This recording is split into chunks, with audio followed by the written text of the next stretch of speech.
Sparky is one of the scariest tanks in the game that also has Splash. She's very good at stopping ground troops in one shot. She can do massive amounts of damage to all mid-tier tanks and one-shot all fireballies. Sparky is a pretty expensive card to use though, so you'll want to build up a big push in a single lane, if possible. A Sparky on her own is very easy to deal with, but when you put a tank like a Giant in front of her, she is a lot harder to deal with. You'll want to protect her from other things that can stop her, like air units or even swarms, so bring spells that synergize really well with her. This can be arrows, this can be fireball, this can be zap. Sparky is one of the best cards for counter pushing after defending off of an enemy attack. Every time Sparky shoots, she recoils backwards exactly 0.75 tiles, giving you more time to build up a bigger push. If your opponent uses more elixir to take care of your Sparky, then you're at a positive elixir trade and she's pulling her weight. Try to put a tank in front of her alongside some supporting units with spells ready when you cross the bridge to maximize your chance of your Sparky connecting to your tower. Similar to how you play Golem, you might have to ignore some damage just to make one giant push. Think about it this way. If a hog was coming your way and you ignore it to build a push on the opposite lane, that extra 4 elixir, you're going in for that 3 crown. She has a very generous 1 tile splash radius attack, so you can get creative when pairing it with a tornado. With this 1 tile splash radius, if your Sparky hits a Giant, that splash attack is actually large enough to take out the other Sparky that's touching that Giant that isn't within range yet.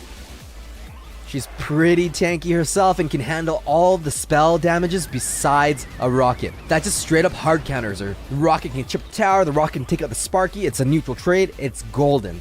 She's a heavyweight champion, so the only thing that can knock her back is the legend itself, the log. Always be prepared to have your Sparky zapped and keep in mind its rotation when they use it so you know when they'll have it in rotation. If you plant Sparky 1 tile on either side of the arena to defend, she may shoot and recoil, causing her to switch lanes. I saw this happen at ESWC, causing Tin to lose his match. Most Sparky decks have a bigger tank in the deck, so prepare your body for a big fat tank like Giant, P.E.K.K.A, Mega Knight, or even the Giant Skeleton. Mini P.E.K.K.A with Sparky is a scary force behind the Giant. The Mini P.E.K.K.A actually prevents them from playing an Electro Wizard from getting dropped onto that Sparky. Zap, Electro Wizard, Zappies, Electro Dragon, Lightning, and even Freeze Spell completely resets her charge, so try to bait out all those cards with your other cards in the deck with things like Bats or even the Pump. If you know your opponent doesn't have Rocket in their deck, then it's safe to plant Sparky in the back to build up that really big push. If you plant it in the back and they do have a Rocket, they're going to get a lot of damage clipping your tower. With Electro Dragon and its really annoying Chain Lightning, it's very frustrating for a Sparky user, because even if you have a tank to protect the Sparky, that's still going to chain onto her. In this case, you need Lightning in the deck if Electro Dragon is meta. Rocket is a hard counter to Sparky, therefore adding a Pump as a bait is a great idea.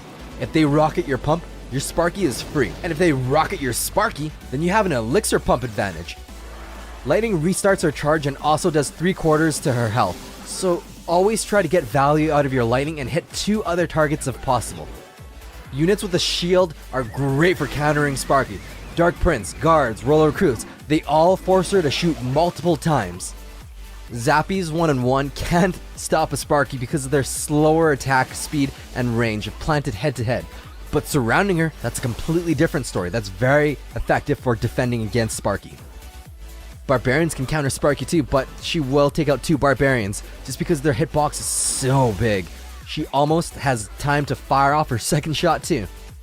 Generally, any card that can surround Sparky is super annoying for her because of her 4-second charge time. It is so long. She's useless without support troops. Spawner cards could be both good and bad against Sparky just because she keeps shooting 1 unit at a time, recoiling her backwards. This can lead to your opponent building up a massive push. But on the other hand, if you can time her to shoot the spawner, you can drop tank killers to take her out without massive damage.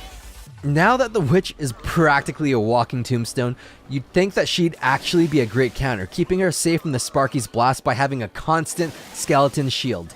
But once Sparky finishes off those skeletons, she actually locks onto the witch and will kill her. She simply does too little damage to Sparky.